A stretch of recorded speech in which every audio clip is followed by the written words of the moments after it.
मूर्तित्वे परिकल्पितः वर्त्मा पुनर्जन्मनाम् आत्मेत्यात्मविदां कृतश्चेदतां भर्तामरज्योतिषाम् लोकानां प्रलयोदयस्थितिविभुश्चानेकधा यश्रुतौ वाचं न सदधात्मनीककिरणस्त्रैलोक्यदीपो रविः यस्योदये जगदिदं प्रतिबोधमेति मध्यस्थितो प्रसरति प्रकृतिक्रियासु अस्तंगतौ स्वपिति चोच्छ्वसितैकमात्रं भानुस्सेव देति ಪ್ರಕಟಪ್ರಭಾವಃ. ಸರಿ, ನಾವು ಲೆಕ್ಕಾಚಾರ ಮಾಂದಿಯ ಲೆಕ್ಕಾಚಾರದಲ್ಲಿ ನಿನ್ನೆ ನೋಡ್ತಾ ಇದ್ವಿ.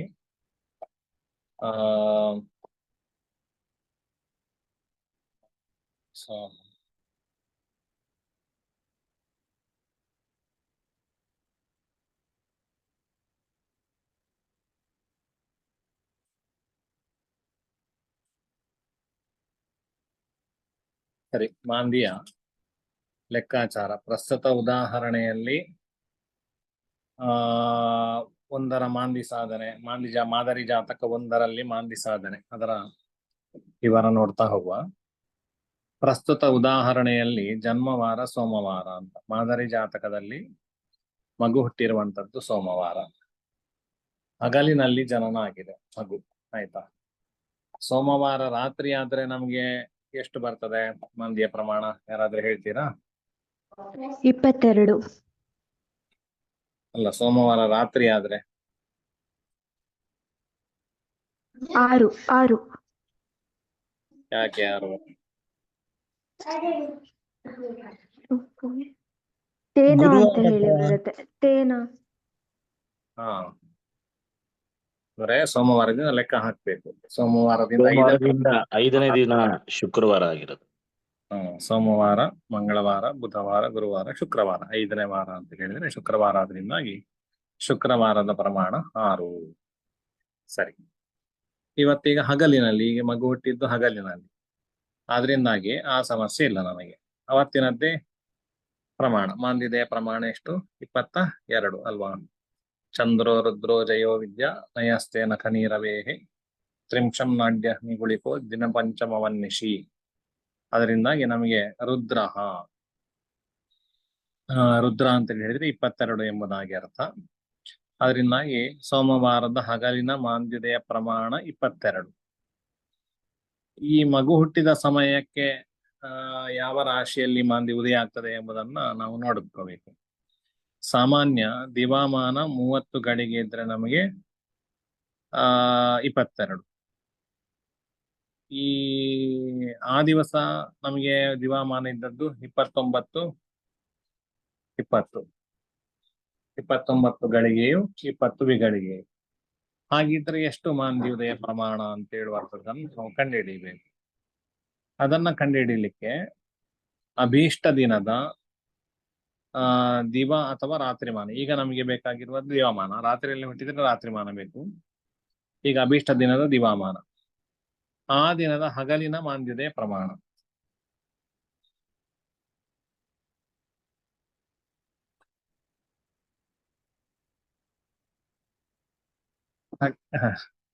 ಹಗಲಿನಲ್ಲಿ ಎಷ್ಟೊತ್ತಿಗೆ ಮಾಂದಿ, ಹಗಲಾದ್ರಿಂದಾಗಿ ಮಗು ಹುಟ್ಟಿದ್ದು, ಆ ದಿನದ ಹಗಲಿಯ ಮಾಂದ್ಯತೆಯ ಪ್ರಮಾಣ. ಇದನ್ನು ನೋಡ್ಕೋಬೇಕಂದ್ರೆ ಅಭೀಷ್ಟ ದಿನದ ದಿವಾಮಾನವನ್ನು ಗುಣಿಸ್ಬೇಕು. ಯಾವುದರಿಂದ ಅಂತ ಹೇಳಿದ್ರೆ ಆ ದಿನದ ಹಗಲಿನ ಮಾಂದ್ಯತೆಯ ಪ್ರಮಾಣದಿಂದ. ಅದನ್ನ ಮತ್ತೆ ಭಾಗಿಸ್ಬೇಕು, 30ರಿಂದ ಭಾಗಿಸ್ಬೇಕು ಅದನ್ನು. ಇದು ಎಷ್ಟು ಮಾಂದ್ಯತೆಯ ಪ್ರಮಾಣ ಅಂತೇಳಿ, ಅದರ ಸ್ಪಷ್ಟ ಮಾಂದ್ಯತೆಯ ಪ್ರಮಾಣ ಅಂತ ಹೇಳುವಂಥದ್ದು ಸಿಗ್ತದೆ. ಇದೀಗ ನಮಗೆ 22 ಅಂತ ಹೇಳುವಂಥದ್ದು ಸ್ಪಷ್ಟ ಮಾಂದ್ಯತೆಯ ಕಾಲ ಅಲ್ಲ. ಸ್ಪಷ್ಟ ಮಾಂದ್ಯತೆಯ ಕಾಲ ಸೋಮವಾರಕ್ಕೆ ದಿವಾಮಾನಕ್ಕೆ ಅನುಸರಿಸಿ ಇರ್ತದೆ. ಸಾಮಾನ್ಯವಾಗಿರುವಂತದ್ದು ಮಾಂದ್ಯತೆಯ ಕಾಲ 22. ನೋಡು, ಅದನ್ನು ಕಂಡುಹಿಡಿತಾ ಹೋಗುವ. ಆಯ್ತಾ? 29 ಗಳಿಗೆ 20, ಅದನ್ನು ಗುಣಿಸಿ 22. ಈ ಗುಣಿಸ್ಬೇಕಾದ್ರೆ ನಮಗೆ ಲೆಕ್ಕಾಚಾರ ಸುಲಭ ಆಗ್ಲಿಕ್ಕೋಸ್ಕರ ಏನು ಮಾಡುವ, ಗಳಿಗೆಗಳನ್ನೆಲ್ಲ ವಿಗಳಿಗೆ ಮಾಡಿಕೊಳ್ಳುವ. ಹಾಗಾದ್ರೆ 29 ಗಳಿಗೆ ಅಲ್ವಾ? 29 ಗಳಿಗೆಯನ್ನ ವಿಗಳಿಗೆ ಮಾಡಿಕೊಳ್ಬೇಕಾದ್ರೆ ಏನ್ ಮಾಡ್ಬೇಕು? ನೀವೆಲ್ಲ ಹೇಳ್ತಾ ಹೋಗ್ಬೇಕು. ಈ ಪಾಠದಲ್ಲಿ ನಿಮ್ಮ ಉತ್ತರವನ್ನು ಕೂಡ ತಗೊಳ್ತಾ ಹೋಗ್ತೇನೆ. 29 ಇಂಟು 60 ಮಾಡ್ಬೇಕು. ಯಾಕೆ 60 ಮಾಡ್ಬೇಕು? ಒಂದು ಗಳಿಗೆ ಅಂದ್ರೆ 60 ವಿಗಳಿಗೆ. ಸರಿ, ಒಂದು ಗಳಿಗೆ ಅಂತ ಹೇಳಿದ್ರೆ 60 ವಿಗಳಿಗೆ. ಆದ್ರಿಂದಾಗಿ 29 ಗಳಿಗೆ ಅಂತ ಹೇಳಿ ಕಂಡುಹಿಡಿಬೇಕಾದ್ರೆ 29 60ರಿಂದ ಗುಣಿಸ್ಬೇಕು. 29 60ರಿಂದ ಗುಣಿಸಿದ್ರೆ ಎಷ್ಟು ಬರ್ತದೆ? 0 0 ಹಾಕಿಕೊಳ್ಳುವ. ಒಂದು ಬರ್ದಿದ್ದಾರೆ. 0. 6 9 54 ಕೈಯಲ್ಲಿ 5 ಉಳಿಯಿತು. 6 2 12 ಪ್ಲಸ್ 5 1740 ಆಗ್ತದೆ. ಪ್ಲಸ್ 20 ವಿಗಳಿಗೆ ಅಲ್ಲಿ ಇತ್ತಲ್ಲ, 29 20 ಇದ್ದದ್ದು ನಮಗೆ 29 ಗಳಿಗೆ 20 ವಿಗಳಿಗೆ. ಅದರಿಂದಾಗಿ ಆ 20 ವಿಗಳಿಗೆಯನ್ನ ಪ್ಲಸ್ ಮಾಡುವ. ಹಾಗಿದ್ರೆ ಒಟ್ಟು ಎಷ್ಟಾಯ್ತು? 1760 1760 ಆಯ್ತು ನಮಗೆ ವಿಗಳಿಗೆ. ಇನ್ನು 1760 ವಿಗಳಿಗೆ ಆಯ್ತು. ಇನ್ನು 30 ಅಂತ ಹೇಳಿ ಉಂಟಲ್ಲ, ಕೆಳಗಡೆ 30ರಿಂದ ಭಾಗಿಸ್ಬೇಕಲ್ಲ. 30ರಿಂದ ಭಾಗಿಸ್ಬೇಕಾದ್ರೆ ಅದನ್ನ 30 ಕೂಡ ನಾವು 30 ವಿಗಳಿಗೆಯನ್ನು ಕೂಡ 30 ಗಳಿಗೆ, ಅದು ಅಂದ್ರೆ ಸಾಮಾನ್ಯ ದಿವಾಮಾನ 30 ಗಳಿಗೆ. ಆ 30 ಗಳಿಗೆಯನ್ನು ಕೂಡ ನಾವು ಎಲ್ಲವನ್ನು ಕೂಡ ವಿಗಳಿಗೆ ಅಂತೇಳಿ ಮಾಡಿಕೊಳ್ಳುವ. ವಿಗಳಿಗೆ ಮಾಡಿಕೊಂಡಾಗ ಎಷ್ಟಾಗ್ತದೆ? 30 ಇಂಟು 60 ಮಾಡಿಕೊಳ್ಬೇಕು. ಆ ರೀತಿಯಲ್ಲಿ ಮಾಡಿದಾಗ 1800 ವಿಗಳಿಗೆ ಅಂತೇಳಿ ಆಗ್ತದೆ. ಇದು ಸೈಡಲ್ಲಿ ಇಟ್ಟುಕೊಳ್ಳುವ. ಇದು ನಮಗೆ 1760 ಮೊದಲಿಗೆ ಎಷ್ಟು ಬಂದಿದೆ ವಿಗಳಿಗೆ? 1760 ಅಲ್ವಾ? 29 20 ದಿವಾಮಾನವನ್ನು ಎಲ್ಲವನ್ನು ವಿಗಳಿಗೆ ಮಾಡಿಕೊಂಡಾಗ 1760 ಅಂತೇಳಿ ಉತ್ತರ ಬಂದಿದೆ. ಇದನ್ನ ನಾವು 22ರಿಂದ ಗುಣಿಸುವ. 22ರಿಂದ ಗುಣಿಸಿದ್ರೆ ಎಷ್ಟಾಗ್ತದೆ? 22 ಗುಣಿಸು 1760 ಮಾಡ್ತೀರಾ?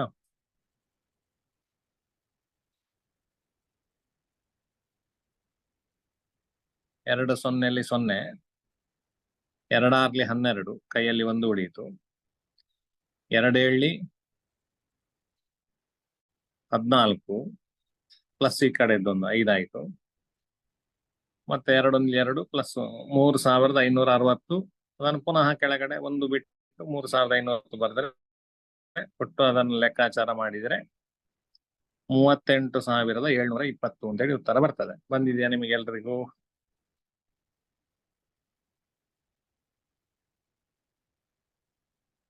ಇಪ್ಪತ್ತೆರಡು ಗುಣಿಸು 1760 ಮಾಡಿದ್ರೆ ಎಷ್ಟು ಉತ್ತರ ಬಂತು? 720 38,720 38,720 ಸರಿ ಬಂತಲ್ಲ ಹಾ. ಎಲ್ಲರಿಗೂ? ಹ್ಮ್. ಅದೇ ಆ 38,720 ಸೈಡಿಗೆ, ಆ 38,720 ಭಾಗಿಸು 1800 ಮಾಡಬೇಕು. ಎಷ್ಟಾಗ್ತದೆ? 1800 20 ಎಷ್ಟು? 18ರಲ್ಲಿ ಎಷ್ಟು?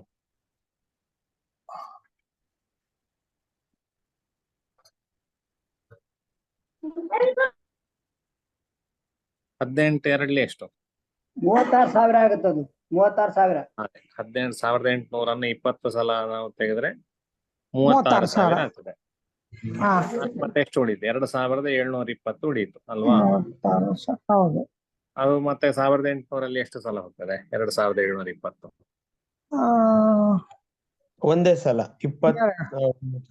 ಒಂದೇ ಸಲ ಹೋಗ್ತದೆ. ಶೇಷ ಎಷ್ಟು ಉಳಿತದೆ? 1800 02 920. 920 ಶೇಷ ಉಳಿಯಿತು ಅಲ್ವಾ? ಹಾಗಿದ್ರೆ 21 ಸಲ ಹೋಯ್ತು ನಮಗೆ ಅಲ್ವಾ? ಹೌದು. 21 ಬರ್ಕೊಳ್ಳಿ. 21 ಗಳಿಗೆ ಅಲ್ವಾ? ಗಳಿಗೆ ಸ್ಥಾನದಲ್ಲಿ 21 ಅಂತ ಬರ್ಕೊಳ್ಳಿ. ಈ ಶೇಷವನ್ನು ಮತ್ತೆ ವಿಗಳಿಗೆ ಕಂಡುಹಿಡಿಬೇಕು ನಮಗೆ. ಗಳಿಗೆ ಮಾತ್ರ ಅಲ್ಲ, ಸಾಮಾನ್ಯ 22 ಮಾಂದ್ಯುದಯ ಕಾಲ, ಆದರೆ ಸ್ಪಷ್ಟ ಮಾಂದ್ಯುದಯ ಕಾಲ ಕಂಡುಹಿಡಿತಾ ಇರೋದು ನಾವು. ಈ ಶೇಷವನ್ನ ನಮಗೆ 920 ಉಂಟಲ್ಲ, ಅದನ್ನು ವಿಗಳಿಗೆ ಕಂಡುಹಿಡಿಬೇಕಾದ್ರೆ ಪುನಃ 920 ಗುಣಿಸು 1 ವಿಗಳಿಗೆ ಅಂತ ಹೇಳಿದ್ರೆ ಎಷ್ಟು? 60 ಅಲ್ವಾ?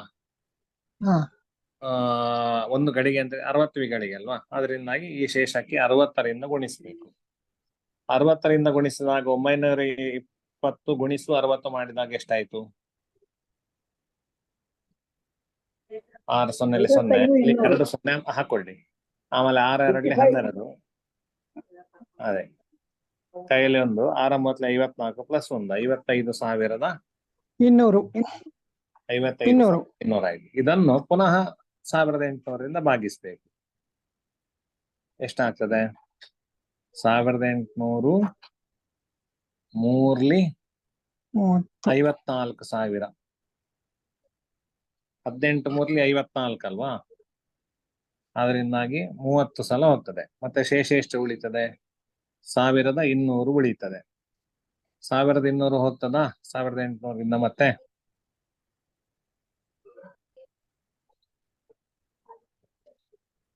ಇಲ್ಲ, ಹೋಗಲ್ಲ. ಹೋಗಲ್ಲ ಅಲ್ವಾ? ಸರಿ ಆಯ್ತಲ್ಲ ನಿಮ್ಗೆ? 1800 3 ಎಷ್ಟು? 1200. ನಾನು ಕೇಳ್ತಾ ಇರೋ ಲೆಕ್ಕ 1800 3 ಎಷ್ಟು? 5,400. 1800 3 5,400. 1830 54,000. 4,000. ಹೌದು, 30 ಆಯ್ತಲ್ಲಿ. ಶೇಷ ಆಗಿದ್ರೆ ನಮಗೆ ಉಳಿದದ್ದು 1200. 1200. ತೆಗಿಲಿಕ್ಕೆ ಆಗುದಿಲ್ಲ. ಹಾ. 31. ಈ 1800 ಅರ್ಧ ಎಷ್ಟು? 900. 900ಕ್ಕಿಂತ ಅಧಿಕ ನಮಗೆ ಶೇಷ ಉಳಿದಿದೆ. ಅದರಿಂದಾಗಿ ಅರ್ಧಾಧಿಕ್ಯ ಅಂತೇಳಿ ಹೇಳಿ, ಅರ್ಧಕ್ಕಿಂತ ಜಾಸ್ತಿ ಶೇಷ ಉಳಿದ್ರೆ +1 ಅಂತ ಮಾಡಿ ಬಿಡ್ಬೋದು. ಆಯ್ತಾ? ಹಾಗಿದ್ರೆ ನಮ್ಗೆ 21 ಗಳಿಗೆಯು 31 ವಿಗಳಿಗೆಯು ಅಥವಾ 30 ಯಾವುದು ಒಂದೇ. ಅಂತೂ ನಮಗೆ ಸ್ಪಷ್ಟ ಮಾಂದ್ಯತೆಯ ಕಾಲ ಎಷ್ಟು ಬಂತು? ಸೋಮವಾರ ದಿವಸ, ಆ ಮಗು ಹುಟ್ಟಿದ ದಿವಸದಲ್ಲಿ 21 ಗಳಿಗೆ 31 ವಿಗಳಿಗೆ. 31 ವಿಗಳಿಗೆ. 21 ಗಳಿಗೆ 31 ವಿಗಳಿಗೆ ಅಂತೇಳಿ ಸ್ಪಷ್ಟ ಮಾಂದ್ಯತೆಯ ಕಾಲ ಅಂತೇಳಿ ಆಯ್ತು. ಇದನ್ನು ಮುಂದೆ ಇದರಿಂದ ಉದಯಾತ್ಪರ ಕುಂಭರಾಶಿ, ಉದಯಾತ್ಪರ ಅಂತ ನಾವು ನೋಡಿದ್ದೇವೆ ಲೆಕ್ಕಾಚಾರ ಅಲ್ವಾ ಮೊನ್ನೆ? ಉದಯಾತ್ಪರ ಕುಂಭರಾಶಿಯಲ್ಲಿ ಎಷ್ಟಿತ್ತು? ನಾವು ಮಾದರಿ ಜಾತಕ 1ರಲ್ಲಿ 2 ಗಳಿಗೆಯು 33 ವಿಗಳಿಗೆ ಅಂತೇಳಿ ಇದ್ದದ್ದು ಉದಯಾತ್ಪರ ಕುಂಭ.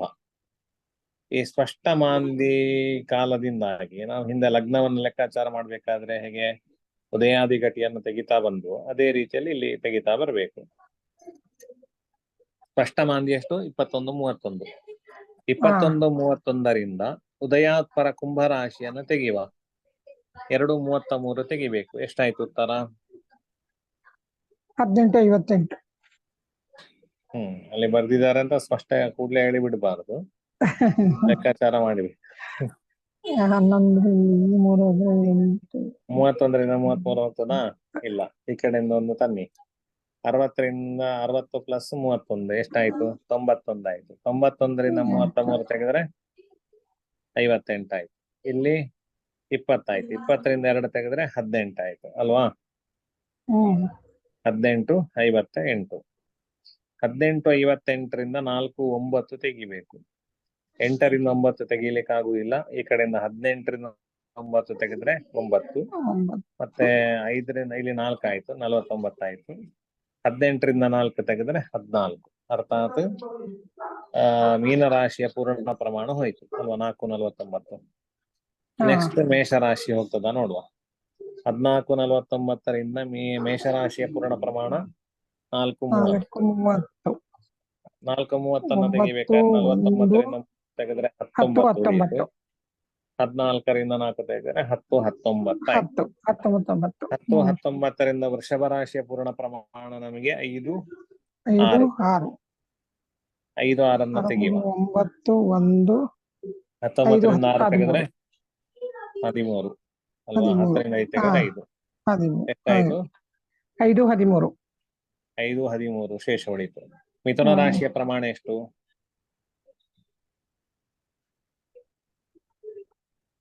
5 30. ಮಿಥುನ ರಾಶಿ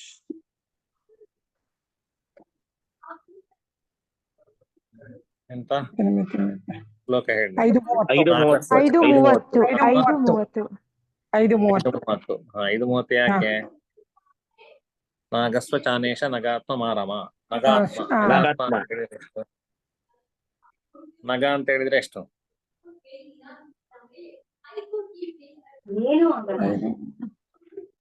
ನಾ ಅಂದ್ರೆ 5. ಮಾ ಅಲ್ಲ, ಅಂತ ಹೇಳಿ 0. ನಗಾತ್ಮ. ಆ ಅಂತ ಹೇಳಿದ್ರೆ 5, ಗ 5, ಅಂತ ಹೇಳಿದ್ರೆ 3, ನ ಅಂತ ಹೇಳಿದ್ರೆ 0. 5, 3, 0 30. ಅಲ್ವಾ? ಈ 5:13 ಹೌದು. ರಿಂದ 5:30 ತೆಗಿಲಿಕ್ಕೆ ಆಗ್ತದಾ? ಆಗುತ್ತೆ. ಹ್ಮ್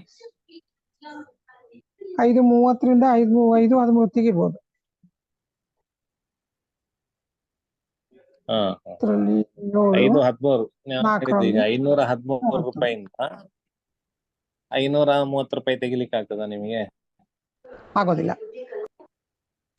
ಹಾಗಿಲ್ಲ. ಹಾಗೆ 5:13 5 ಗಳಿಗೆ 13 ಗಳಿಗೆಯಿಂದ 5 ಗಳಿಗೆ 30 ಗಳಿಗೆ ಅಂತ ತೆಗಿಲಿಕ್ಕೆ ಆಗ್ತದಾ? ಇಲ್ಲ, ಆಗುದಿಲ್ಲ. ಆಗೋದಿಲ್ಲ.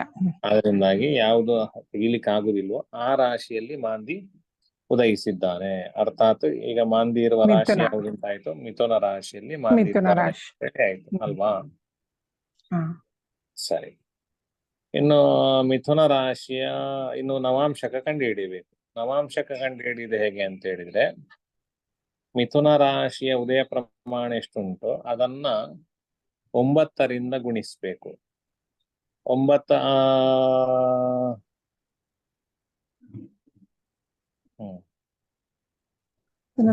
ಉದಯ ಪ್ರಮಾಣ ನಮಗೆ ಅದು 5, ಭಾಗಿಸ್ಬೇಕು. ಸರಿ. ಯಾವುದು?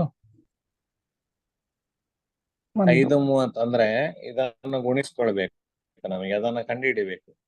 5:30 ಉದಯ ಪ್ರಮಾಣ ಅದು 9 ವಿಭಾಗಕ್ಕಾದ್ರೆ 5:13ಕ್ಕೆ ಎಷ್ಟು ವಿಭಾಗ ಹೋಗುತ್ತೆ? ಅದನ್ನ ನೋಡೋದು ಹೇಗೆ ಅಂತ ಹೇಳಿದ್ರೆ, ಮೊದಲಿಗೆ ಇದನ್ನ ನಾವು 5:13 ಯಾವುದು ಹೋಗ್ಲಿಲ್ವಾ, ಶೇಷ ಎಷ್ಟು ಉಳಿತು ಅದೆಲ್ಲವನ್ನು ಕೂಡ ವಿಗಳಿಗೆ ಮಾಡಿಕೊಳ್ಳುವ. ವಿಗಳಿಗೆ ಮಾಡಿಕೊಂಡಾಗ ಎಷ್ಟಾಗ್ತದೆ?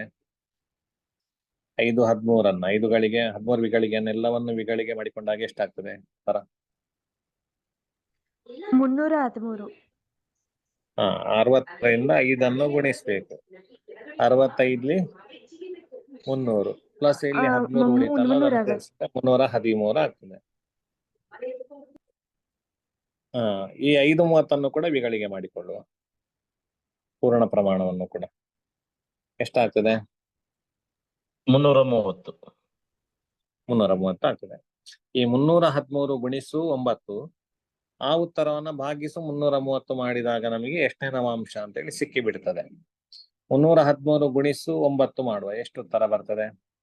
9 3 27, 9 1 9 ಪ್ಲಸ್ ಈ ಕಡೆ 2 11 ಆಯ್ತು.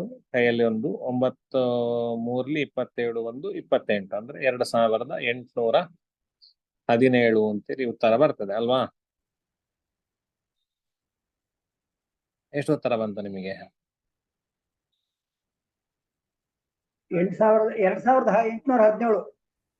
ಅದೇ 2817 ಅಂತೇಳಿ ಉತ್ತರ ಬಂತು. ಇದನ್ನ 330ರಿಂದ ಭಾಗಿಸ್ಬೇಕು. 331 330, 332 660, 333 990, ಮತ್ತೆ 990 ಎಷ್ಟಾಯ್ತು? 1900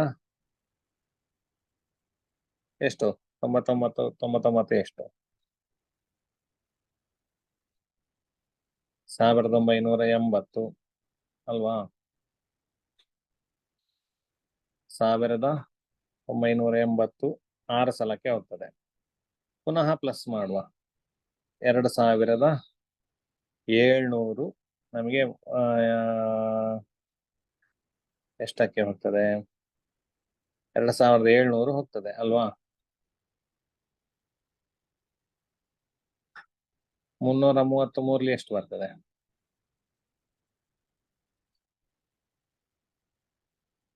2900. ಅದೇ 8 ಸಲ ಹೋಗ್ತದೆ. 2900 ನಿಮಗೆ 70 ಉತ್ತರ ಬರ್ತದೆ ಅಲ್ವಾ? 333 9 ಅದು ತೆಗಿಲಿಕ್ಕೆ ಆಗುದಿಲ್ಲ. ಅದರಿಂದಾಗಿ 8 ಸಲ ನಾವು ತೆಗಿಬೇಕು. 8 ಸಲ ತೆಗೆದಾಗ ಎಷ್ಟು ಉತ್ತರ ಬರ್ತದೆ? 2640. 640. ಶೇಷ ಎಷ್ಟು ಉಳಿಯಿತು?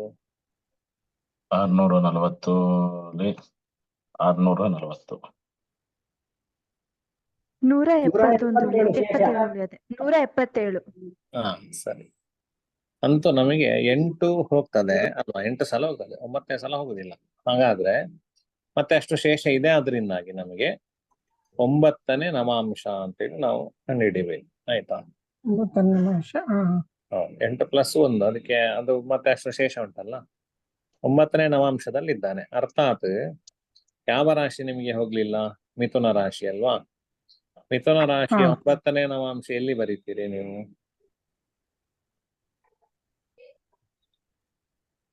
ಮಿಥುನ ರಾಶಿ ಅಂದ್ರೆ ತುಲಾದಿಂದ ಲೆಕ್ಕ ಹಾಕೋದು ಆಚಾರ? ಅದೇ ನೀವ್ ಹೇಳ್ಬೇಕು ನೋಡಿ. ಅಜ್ಜ ಮೃಗ ತೌಲಿ ಚಂದ್ರ ಭವನ. ತುಲಾದಿಂದ ನವಾಂಶಗಳು, ತುಲಾದಿಂದ ಲೆಕ್ಕ ಹಾಕಿದ್ರೆ ಮಿಥುನಕ್ಕೆ ಬರತ್ತಾ? ಅದೇ ಸರಿ. ಯಾಕೆಂತ ಹೇಳಿದ್ರೆ ಮಿಥುನ ರಾಶಿಗೆ ಎಲ್ಲಿಂದ ಅಂಶಕ ಪ್ರಾರಂಭ? ತುಲಾಯಿಂದ ಅಲ್ವಾ? ಹೌದು, ತುಲೆಯಿಂದ. ಅದೇ ಮಿಥುನ ರಾಶಿ 9ನೇ ಅಂಶಕ ಅಂತ ಹೇಳಿದ್ರೆ ನಮಗೆ ಮಿಥುನ ರಾಶಿಯಲ್ಲಿ ಅಂಶಕ ಬಂದಿದೆ.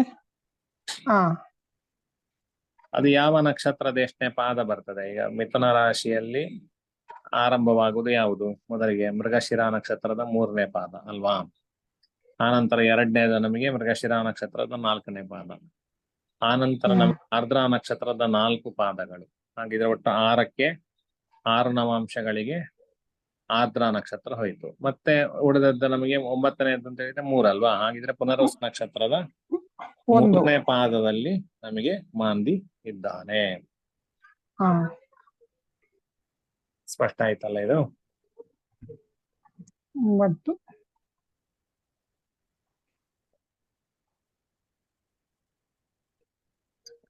ಸರಿ, ಇದನ್ನು ಇನ್ನೊಂದು ನೀವು ಯಾವತ್ತಾದ್ರೂ ಈಗಿನದ್ದು ಒಂದು ಯಾವತ್ತು ಮಾಡ್ಬೋದು. ಆಯ್ತಾ? ಇವತ್ತಿನದ್ದು ಅಥವಾ ಬೇರೆ ಮಾಡ್ತಾ ಇದ್ರೆ ನಿಮ್ಗೆ ಅಭ್ಯಾಸ ಆಗ್ತದೆ. ಈ ಉದಾಹರಣೆ ಕೊಟ್ಟಿದ್ದನ್ನು ಮಾತ್ರ ಗಮನಿಸಿದ್ರೆ ಅಲ್ಲ, ಇನ್ನೊಂದು ಯಾವ್ದಾದ್ರು ಮಾಡಿ. ಇವತ್ತು ಹೇಗೆ ಬೆಳಿಗ್ಗೆ ಹುಟ್ಟಿದ್ರೆ ಹೇಗೆ ಅಂತ ಹೇಳಿ ಒಂದು ಮಾಡಿ. ಇವತ್ತು ಯಾವ ವಾರ ನಮಗೆ? ಭಾನುವಾರ. ಆದಿತ್ಯವಾರ. ಆದಿತ್ಯವಾರ. ಮಾಂದ್ಯ ಪ್ರಮಾಣ ಎಷ್ಟು? ಆ, 26. ಹಗಲಾದ್ರೆ 10. ಎಷ್ಟು? 10. ರಾತ್ರಿ ಆದ್ರೆ 10, ಹಗಲಾದ್ರೆ 26. ಅದೇ ನಾನು ಇವತ್ತು ಹಗಲು ಅಂತ ಹೇಳಿದ್ನಲ್ಲ ಆಗ.